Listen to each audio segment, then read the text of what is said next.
Todos los cristianos creemos con absoluta certeza, sin lugar a dudas, que Jesucristo resucitó, que Jesucristo ascendió a los cielos, que Jesucristo está sentado a la diestra del Padre. Si tú no crees eso, no eres creyente. Todos los cristianos estamos absolutamente seguros de esas grandes verdades de nuestra fe. Y así como creemos firmemente que ese mismo Cristo glorificado sigue obrando activamente a favor de su iglesia. ¿Tú crees eso? Cristo está activamente obrando a favor de su iglesia, edificándola, fortaleciéndola, sosteniéndola, guiándola, santificándola por medio de su Espíritu. Sin embargo, cuando enfrentamos pruebas prolongadas o estamos en medio de una gran dificultad, mis hermanos, es muy fácil perder de vista estas verdades gloriosas, estas gloriosas realidades de nuestra fe. En otras palabras, podemos confesar con los labios que Jesús está vivo y al mismo tiempo vivir como si Él continuara en la tumba. Sin darnos cuenta siquiera, de repente los creyentes sustituimos la esperanza por resignación. Y si no nos cuidamos, caemos en la trampa del fatalismo. Las cosas son como son y no van a cambiar. Bueno, si algo aprendemos del libro de los Hechos, es que los cristianos del primer siglo tenían razones de sobra, humanamente hablando, para pensar de esa manera. Si has seguido conmigo esta serie de mensajes en el libro de los Hechos, te vas a dar cuenta que los creyentes del primer siglo, vuelvo y repito, humanamente hablando, podían ser tentados a caer en amargura, a caer en resignación, a caer en el fatalismo. Toda estructura de poder estaba en su contra, no tenían protección legal, no tenían influencias políticas, nada. Como dice John Piper, tal vez si hubiéramos estado tú y yo en la iglesia en ese tiempo, probablemente seríamos tentados a murmurar y a ser fatalistas. Los romanos nos desprecian, el Sanedrín nos persigue, los sacerdotes han dado órdenes para encarcelarnos y matarnos. Esto no va a cambiar. La oposición es demasiado fuerte. Nuestros enemigos son cada vez más despiadados. Pero mis hermanos, miembros de Iglesia Bíblica del Señor Jesucristo y cristiano que estás aquí de cualquier otra iglesia, esa no es la forma como Dios quiere que los creyentes vivamos. ¿Sabes por qué? Porque Jesús está vivo. Está vivo y reinando en gloria. Él sigue gobernando con absoluta soberanía sobre su iglesia y sobre la historia. Como leí recientemente y me encantó esta frase, Él no está atrapado en patrones predecibles ni limitado por nuestras expectativas. Él es el Señor de las sorpresas. Eso es precisamente lo que vemos al final del capítulo 9 del libro de los Hechos. Ahora recuerden cómo comenzó este capítulo. No lo olviden, lo vimos la semana pasada. Este capítulo comenzó con Saulo respirando amenazas de muerte contra los discípulos. Saulo representaba todo lo que parecía imposible de cambiar. Miren, si había alguien que parecía estar fuera del alcance de la gracia de Dios, indudablemente era Saulo. Pero el Cristo resucitado le salió al encuentro camino a Damasco y en un instante su vida fue transformada para siempre. Saulo salió de Jerusalén respirando amenazas y muerte, terminó postrado en tierra, rendido ante el Señor resucitado y convertido en uno de los instrumentos más poderosos del Evangelio en toda la historia de la iglesia. Lo que veremos en el resto del capítulo 9 es una continuación de esa misma historia. Es la historia de un Cristo vivo que sigue edificando, restaurando y sorprendiendo a su iglesia. Este pasaje nos recuerda que no hay razón para ser fatalista. Este pasaje nos recuerda que no hay razón para vivir en resignación, porque Jesús está vivo, Él sigue obrando en su iglesia hoy. Vean conmigo el versículo 31, donde Lucas nos presenta un resumen de la obra del Cristo resucitado edificando a su iglesia. Y este es mi primer punto en la mañana de hoy. El Cristo resucitado edifica a su iglesia. Versículo 31, entre tanto la iglesia gozaba de paz por toda Judea, Galilea y Samaria. Piensen en Hechos 1:8. Me seréis testigos en toda Judea, Galilea, Samaria, en toda exactamente esa región, y era edificada y andando en el temor del Señor y en la fortaleza del Espíritu Santo, la iglesia seguía creciendo. No sé si se dieron cuenta de la mezcla que está haciendo Lucas aquí. Por un lado, paz, fortaleza en el Espíritu Santo, y en medio de estas dos cosas, temor del Señor. ¿Y por qué hago mención de esta mezcla extraña? Porque para muchos hoy día estas cosas son incompatibles. Son incompatibles. En nuestra cultura el temor se asocia casi siempre con inseguridad, con incertidumbre, ansiedad, debilidad, no con paz y fortaleza. Vivimos en una era marcado por lo que Michael Reeves llama una cultura de temor. ¿Y qué es eso? Un miedo paralizante por un montón de cosas. Tememos por la economía, tememos por la salud, tememos por la política, tememos por el futuro. Y como consecuencia hemos llegado a pensar que cualquier forma de temor debe ser evitada. Así que al hablar del temor del Señor, aún muchos creyentes, tristemente, se imaginan algo negativo. Se imaginan algo que es incompatible con la paz y con la fortaleza espiritual. Es por eso que muchos intentan hoy evadir ese concepto. Mis hermanos, hoy día no se está predicando mucho acerca del temor del Señor. No es un tema popular.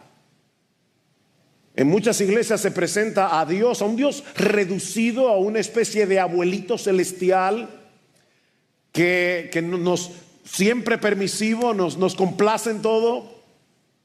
Mientras que otros, ahora reaccionando contra el abuelito celestial, reaccionan yéndose al extremo opuesto y viven como esclavos espirituales, intentando ganarse el favor de un Dios al que imaginan muy difícil de complacer. Se sienten inseguros de sí. ¿Estoy haciendo yo lo suficiente para agradar a ese Dios? Bueno, tanto en un caso como en el otro, el problema es el mismo. Han perdido de vista quién es Dios realmente y qué significa temerle. Y consecuentemente nuestra vida cristiana se debilita. Mira, cuando no entendemos apropiadamente el temor de Dios, podemos caer en una apatía espiritual que nos hace vivir como si Dios no fuera real. Como si Dios no fuera real, como si no fuera una persona delante de la cual vivimos, o como si pudiéramos tomar a ese Dios a la ligera. O por el contrario, un falso concepto del temor de Dios puede llevar a una persona a vivir con una carga de culpa constante, sin disfrutar jamás de la seguridad que trae el Evangelio.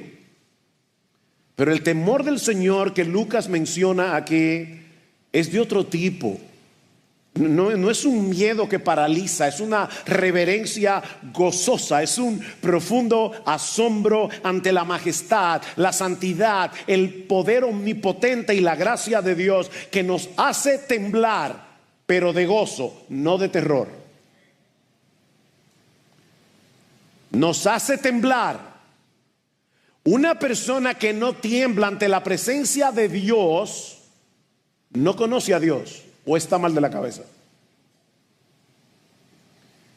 Es ese tipo de temor que no aplasta, sino que edifica, que no nos aleja de Dios, sino que nos atrae hacia Él. Dios es temible y fascinante al mismo tiempo. Yo voy a hacer todo lo posible en la mañana de hoy para que podamos entender esto. Yo quiero que tú salgas de este lugar viviendo en una tensión, en la tensión de quién es el Dios enorme, infinito, todopoderoso, que nos ha aceptado por gracia y nos ama con un amor eterno e inmutable. ¿Qué dice el salmista en el Salmo 2, versículo 11? Servid a Jehová con temor y alegraos con temblor.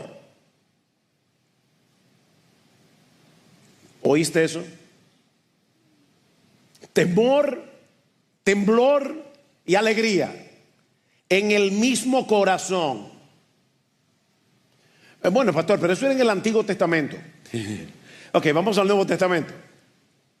En Hebreos capítulo 4 versículo 16, el autor nos invita a acercarnos confiadamente al trono de la gracia para alcanzar misericordia y hallar gracia para el socorro oportuno. Amén, gloria al Señor. Seguimos leyendo el libro de Hebreos, llegamos al capítulo 12 versículo 28, y ahí el autor nos dice que hemos recibido un reino inconmovible y por lo tanto tengamos gratitud y mediante ella sirvamos a Dios, agradándole con temor y reverencia, porque nuestro Dios es fuego consumidor.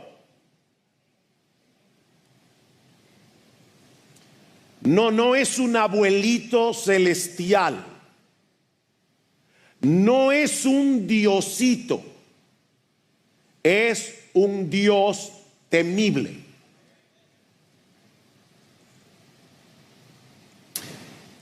Mis hermanos, el temor de Dios y el gozo en Dios no se excluyen mutuamente, se abrazan. Mira, esto es como estar al borde del Gran Cañón. Probablemente muchos aquí no han ido al Gran Cañón, pero han visto en películas o en fotos. No hay barandillas, solo tú, el viento y una caída de más de 1800 metros frente a ti. No estás asustado de que el cañón te vaya a atacar, posible. No tienes miedo del abismo como si fuera un enemigo. Pero todo tu ser sabe que estás delante de algo grande, inmenso, algo que te sobrepasa por completo y que si das un paso en falso estás perdido. Sin embargo, en ese tipo de escenario, también sientes algo más. Sientes asombro, sientes belleza, atracción. No quieres alejarte, quieres quedarte allí y contemplarlo, porque algo dentro de ti te dice que fuiste hecho para estar delante de algo que es más grande y más glorioso que tú.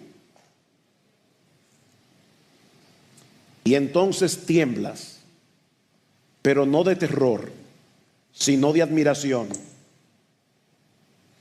Ese es el tipo de temor que experimentamos delante del Dios vivo.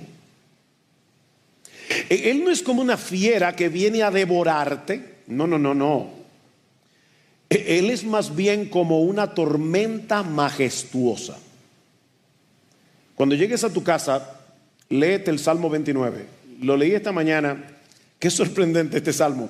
Voz del Señor sobre las aguas, el Dios de gloria truena. El Señor está sobre las muchas aguas. La voz del Señor es poderosa. La voz del Señor es majestuosa. La voz del Señor rompe los cedros. Sí, el Señor hace pedazos los cedros del Líbano. ¿Y sabes cómo termina este salmo? El Señor dará fuerza a su pueblo. El Señor bendecirá a su pueblo con paz.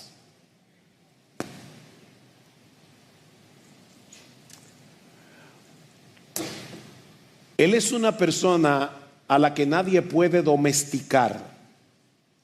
Nosotros no le servimos a un Dios domesticado. pero a un Dios que por su gracia te ha hecho su hijo. Si eres creyente, te atrae, te transforma, te sostiene y te hace temblar de gozo. El temor de Dios, mis hermanos, no es el miedo servil de un esclavo ante un amo cruel. No, no, no. Es el asombro reverente y gozoso de un hijo que sabe que es profundamente amado por el ser más grandioso y más temible del universo, al cual tú y yo hemos ofendido un montón de veces. Como dice Michael Reeves, es el temor que nace al contemplar no solo la majestad de Dios, sino también la grandeza de su gracia.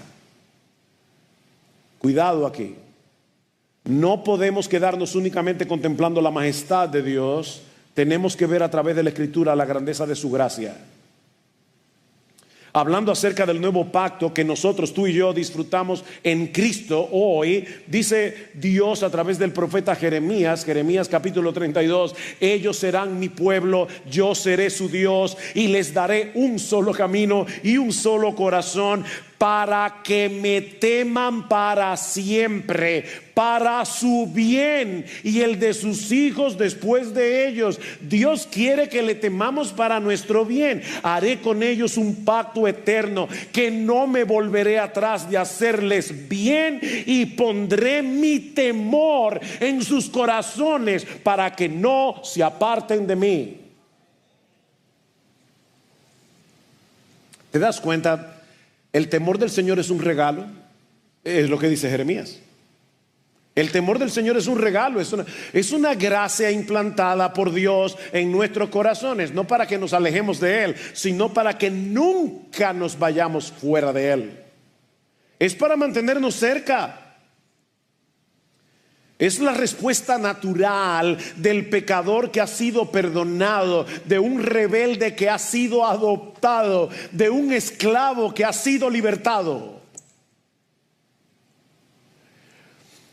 Es el temor que nos mueve a decir de corazón: Señor, ¿cómo puede ser que tú seas tan bueno conmigo? ¿Cómo puedo yo vivir de espaldas a ti después de haber recibido tanta misericordia? Ese es el temor que Lucas describe en Hechos 9:31. La iglesia vivía sobrecogida por la gloria y la gracia de Cristo, pero al mismo tiempo Lucas nos dice que andaban en la fortaleza del Espíritu Santo. ¿Se dieron cuenta en su texto? Andaban en el temor del Señor y andaban en la fortaleza del Espíritu. En otras palabras, ellos vivían dependiendo cada día del Espíritu de Dios, no de sus propias fuerzas. Consecuentemente, dice Lucas, la iglesia seguía creciendo, tanto en número como en madurez y profundidad espiritual. Impulsados por el poder del Espíritu, la iglesia predicaba el Evangelio, vivía en santidad y perseveraba en medio de un mundo hostil.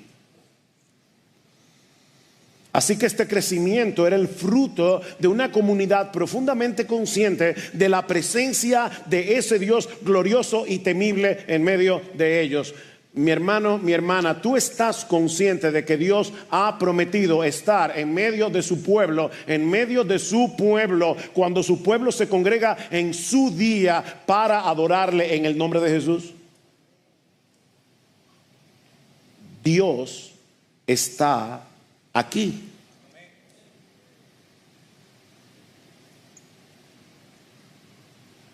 Dios está aquí.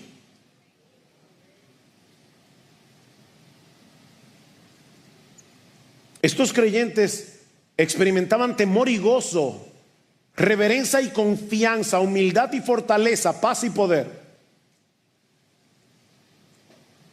Y ahora yo te pregunto, de verdad, con honestidad, ¿estás tú viviendo en esa clase de temor y dependencia de Dios? Si todos los miembros de Iglesia Bíblica del Señor Jesucristo fueran como tú,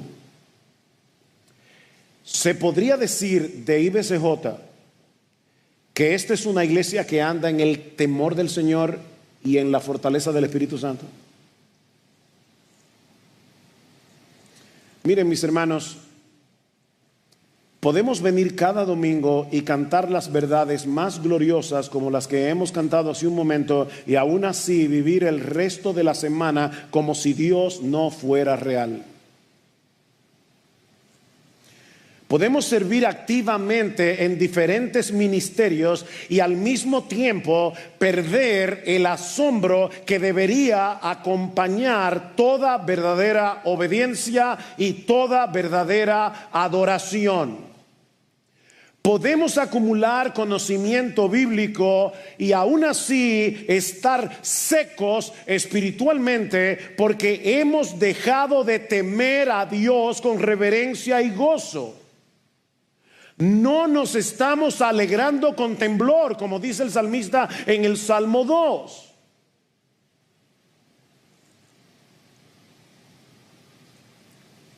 Miren, mis hermanos, este temor transforma cada rincón de nuestra vida. Transforma cómo hablamos, cómo pensamos, cómo tratamos a nuestra esposa, a nuestro esposo, cómo criamos a nuestros hijos, cómo usamos nuestro tiempo libre, cómo luchamos con el pecado. Le da peso, profundidad y significado a todo lo que hacemos como iglesia. Ese temor nos prepara para venir a encontrarnos con el Dios vivo cada domingo y vivir constantemente en la presencia de Él cada día de la semana. Y mis hermanos, cuando yo estaba preparando este sermón, tengo que preguntarme yo también, ¿estoy viviendo así? Por favor, piénsalo. Porque si esa no es tu realidad hoy, si te das cuenta que te has vuelto insensible, si has estado viviendo con ligereza espiritual o sin un sentido claro de la dependencia en el Espíritu Santo, mi hermano, mi hermana, ven al Señor en arrepentimiento. Si tú, creyente en Cristo, miembro de IBCJ, ven hoy al Señor en arrepentimiento, creyendo en su promesa. Si confesamos nuestros pecados, Él es fiel y justo para perdonar nuestros pecados y limpiarnos de toda maldad. No te quedes allí, no te quedes como estás. Pídele al Señor, ahora pídeselo, que haga contigo lo que Él prometió a través del profeta Jeremías. Señor, pon tu temor en mi corazón. Señor, hazme temblar de gozo al recordar quién eres tú, al recordar todo el bien que tú me has hecho y me haces. Que mi deleite sea más fuerte que cualquier tentación. Por favor, Señor, ayúdame, que mi deleite en ti sea más fuerte que cualquier pecado y que mi reverencia a ti sea el motor de mi existencia. Pídeselo al Señor. Ese es el tipo de temor que fortalece, que edifica a los creyentes y que produce crecimiento. Sin ese temor no hay crecimiento. No hay crecimiento. Pero mi texto no termina en el versículo 31. El Cristo resucitado no solamente edifica y fortalece a su iglesia, sino que Lucas nos enseña también en el resto del capítulo 9 que el Cristo resucitado trae esperanza cuando todo parece perdido. El Cristo resucitado trae esperanza cuando todo parece perdido. Lucas continúa su relato haciendo mención de dos milagros realizados por el apóstol Pedro: la sanidad de Eneas y la resurrección de Tabita. Y yo estoy seguro que seguramente pudo haber narrado otros milagros, pero escogió estos dos porque muestran de una forma contundente que el Señor se glorifica en medio de situaciones que humanamente hablando parecen imposibles de revertir. Recuerden lo que vimos al principio del capítulo 9. Ningún creyente de aquellos días habría imaginado que Dios frenaría a Saulo convirtiéndolo en un cristiano, matándolo tal vez, pero convirtiéndolo en un apasionado evangelista. Eso parecía imposible. Bueno, algo similar encontramos en estas dos historias de Hechos 9. Vean el versículo 32. Y mientras Pedro viajaba por todas aquellas regiones, vino también a los santos que vivían en Lida. Allí encontró a un hombre llamado Eneas, que había estado postrado en cama por 8 años porque estaba paralítico. Eneas vivía en Lida, es una población que se encuentra a unos 40 kilómetros al noroeste de Jerusalén, lo que nos dice que el evangelio se sigue moviendo, y Pedro también. Porque recuerden que al inicio del capítulo 8 los apóstoles seguían en Jerusalén mientras los creyentes perseguidos se esparcían. Pero ahora nosotros vemos a Pedro visitando las iglesias que han surgido en otras regiones. Pedro está haciendo una labor misionera, él está fortaleciéndolo a estos hermanos en la fe. Y es en ese contexto que llega a Lida y se encuentra con Eneas. Eneas lleva 8 años paralítico, lo que en ese tiempo era una condición desesperada. No había seguridad social, ni silla de rueda, ni rampas de acceso. Un paralítico estaba condenado a vivir marginado y totalmente dependiente de la compasión de otros. 8 años postrado en cama. Y por favor, mis hermanos queridos, no se imaginen a Eneas en un colchón ortopédico. La palabra griega kliné apunta hacia una camilla bien rústica. 8 años acostado en una litera, piénsalo así. 8 años acostado en una litera. Probablemente Eneas vivía en condiciones de extrema dificultad, con dolores constantes y sin ninguna esperanza de volver a vivir una vida normal. Pero Pedro llega a Lida y sin aspavientos y sin espectáculo, le dice muy sencillamente, versículo 34, y Pedro le dijo: Eneas, Jesucristo te sana. Levántate y haz tu cama. Y al instante se levantó. Noten que Pedro no se atribuye el milagro. Él no le dice: yo soy el gran apóstol Pedro y yo te sano. No, no, no. Eneas, el Cristo que murió en la cruz del Calvario, que al tercer día resucitó, que ascendió a los cielos, que está sentado a la diestra del Padre, ese Cristo vivo está activo en su iglesia hoy. Y ese Cristo está consciente de tu dificultad. Y ese Cristo te dice hoy: Eneas, levántate. Y Eneas se levantó. 8 años paralizado y de repente se pone en pie sin haber recibido terapia. Ahora, ¿saben qué? El milagro más sorprendente vino justo después. Vean el versículo 35. Lucas dice: y todos los que vivían en Lida y en Sarón lo vieron y se convirtieron al Señor. Este es un milagro más grande, más sorprendente, más maravilloso que el que acaba de ocurrir con Eneas.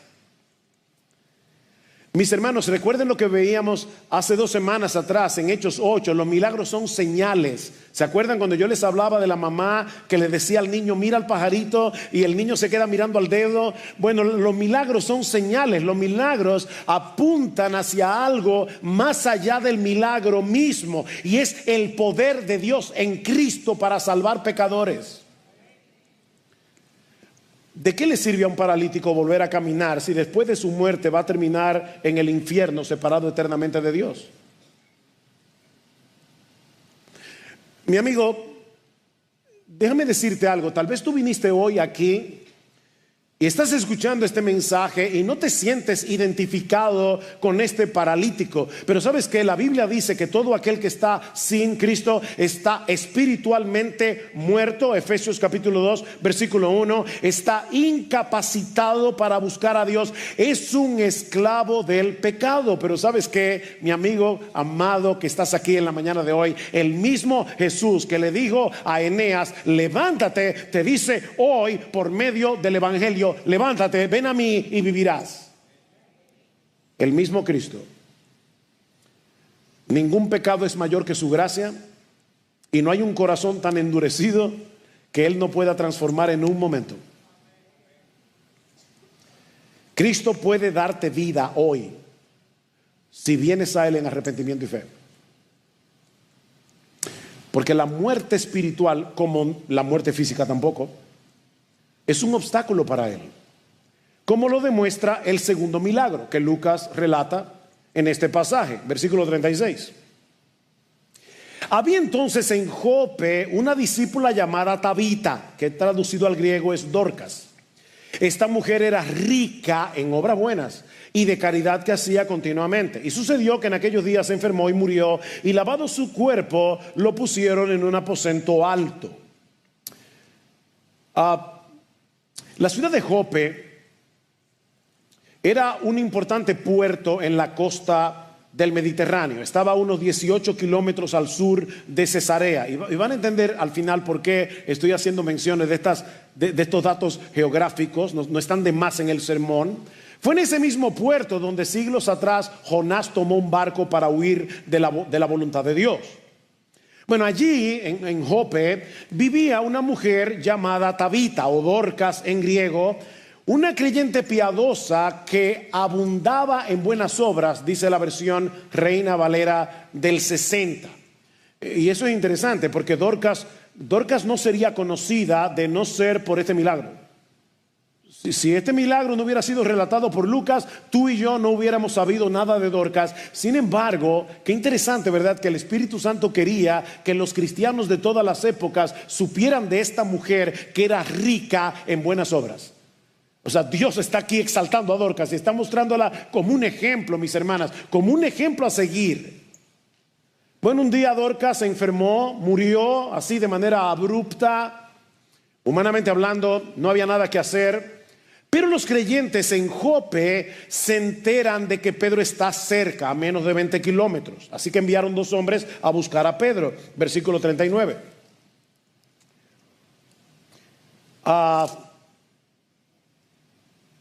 Entonces Pedro se levantó y fue con ellos. Cuando llegó, lo llevaron al aposento alto y todas las viudas lo rodearon. Noten otra vez cómo Lucas quiere resaltar esto, llorando y mostrando todas las túnicas y ropas que Dorcas solía hacer cuando estaba con ellas. Mas Pedro, haciendo salir a todos, ¿eso no les da un sabor a algo? Haciendo salir a todos, se arrodilló y oró, y volviéndose al cadáver le dijo: Tabita, levántate. Y ella abrió los ojos y al ver a Pedro se incorporó. Y él le dio la mano y la levantó, y llamando a los santos y a las viudas la presentó viva. Si tú conoces los evangelios, seguramente ya te diste cuenta que este relato parece un eco de lo que sucedió en la casa de Jairo. Dice en Marcos capítulo 5 versículo 41 que Jesús mandó a salir a todos afuera de la habitación, tomó la mano de la niña muerta y le dijo: Talita cumi, que en arameo significa niña, levántate. Bueno, ahora en Jope, seguramente también hablando en arameo, Pedro le dice Tabita cumi, es una sola letra de diferencia. Tabita cumi, y Tabita resucita. Es como decía Lester mientras leía el pasaje, qué fácil se ve, ¿verdad? Porque lo sorprendente, mis hermanos, es la forma tan sencilla con la que Lucas relata el milagro. Es evidente que su intención no es llevarnos a ver algo espectacular. No, la intención de Lucas es llamar nuestra atención al poder del Cristo resucitado. Pedro oró y le dijo: Tabita cumi, y se levantó como el que está durmiendo una siesta. Ahora noten cuál fue el resultado, versículo 42. Y esto se supo en toda Jope y muchos creyeron en el Señor. Una vez más, el milagro no es un fin en sí mismo. Era una señal que apuntaba a una verdad mayor. ¿Cuál es esa verdad? Que el Cristo resucitado puede darle vida a los muertos, incluyendo a todos los muertos espirituales que se encuentran hoy en este lugar. Ahora hay un detalle al final de este relato que parece irrelevante. Versículo 43.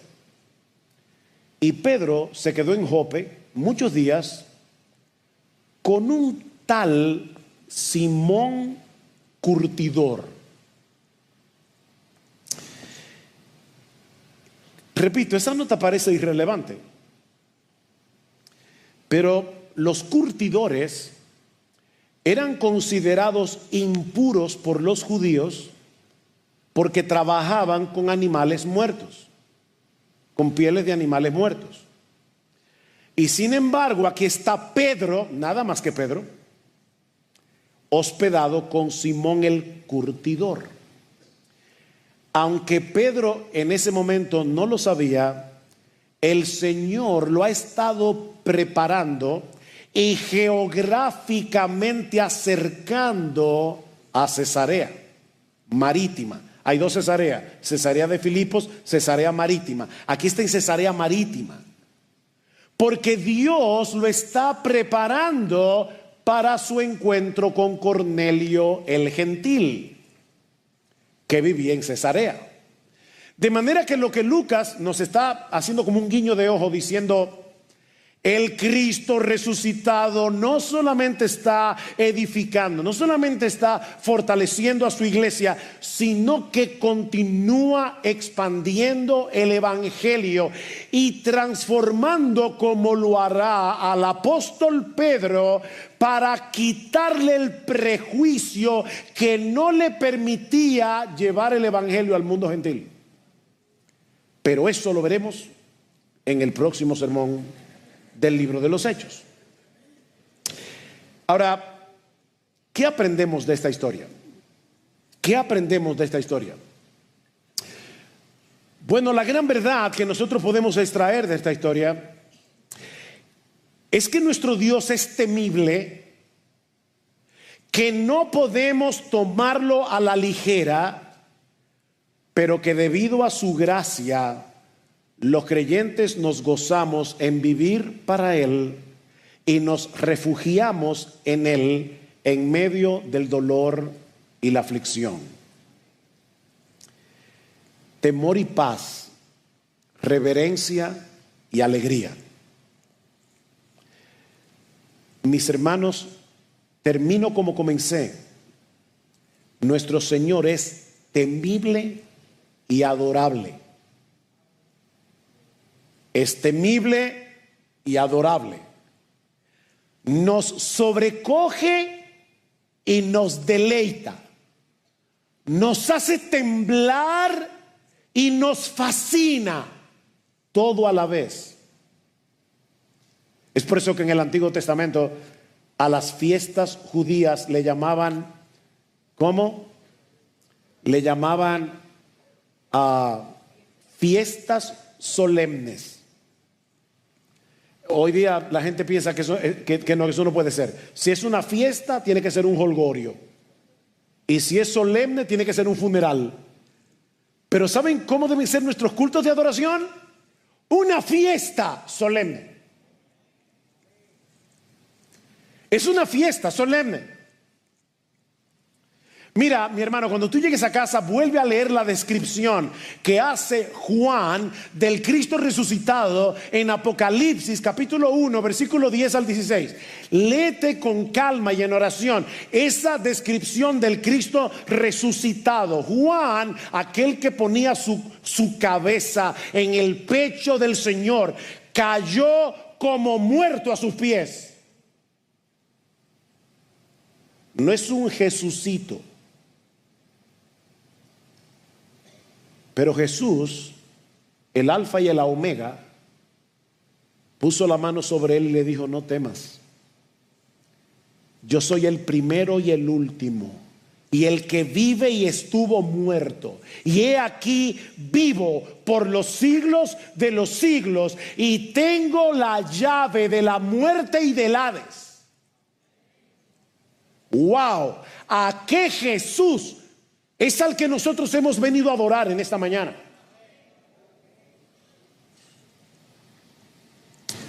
Ese es el Jesús que ha prometido estar con nosotros todos los días hasta el fin del mundo, y puede actuar en las situaciones más desesperadas.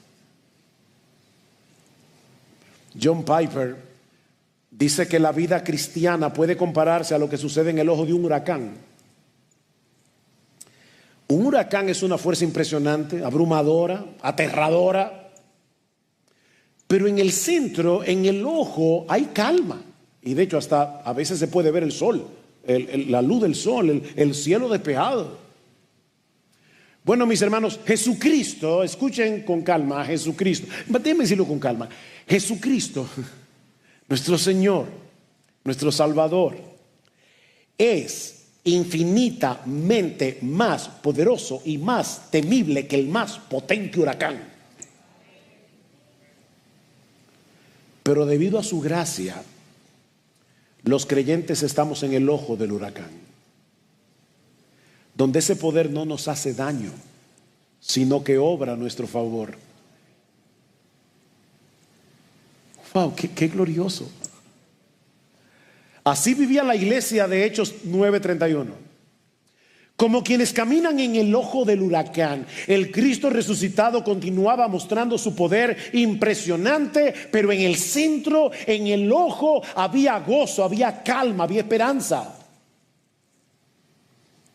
Esa es la actitud con la que el cristiano debe asumir las dificultades y pruebas, por difíciles que sean. Mi hermano, mi hermana, si tú eres creyente, descansa en el centro de su amor. Tiembla y gózate a la vez ante la grandeza de su santidad y de su gracia. Refúgiate en Él, porque Él sigue obrando y sigue glorificándose donde menos lo esperamos. El Jesús que venció a la muerte está activo en la iglesia, mi hermano, mi hermana. Él no está ausente, Él no es indiferente. Él sigue edificando y restaurando a los suyos. Él sigue fortaleciendo a su pueblo en medio del temor, llenándolo de la fortaleza del Espíritu Santo. No siempre actúa como esperamos. No. Él es Dios, Él es soberano. Él no siempre actúa como esperamos, pero siempre nos da lo que es mejor, porque su sabiduría nunca se equivoca, su poder nunca falla y su amor nunca nos abandona. Así que si tú eres cristiano y llegaste hoy aquí sintiendo que nada va a cambiar, que tu situación es demasiado oscura, que tu pecado es demasiado persistente, que tu familia está demasiado lejos del Señor, o que tu corazón está demasiado seco, recuerda esto: Jesús está vivo y obrando en su iglesia hoy. No vivas atrapado en el fatalismo. No permitas que la resignación te robe la esperanza. Pon tus ojos en Cristo y pídele que avive tu fe. Camina en el temor del Señor. Apóyate en la fortaleza del Espíritu y vive con la expectativa de que Jesús, en su tiempo y a su manera, puede y quiere seguir glorificándose en tu vida. Como decíamos al inicio de este mensaje, Jesús no está atrapado en patrones predecibles. Él es el Señor de las sorpresas. Confía en Él. No solo en su poder, sino también en su sabiduría. Confía en Él, con la plena certeza de que Él hará contigo, mi hermano, mi hermana, lo que es mejor para ti, lo que es mejor para tu alma y para la gloria de su nombre.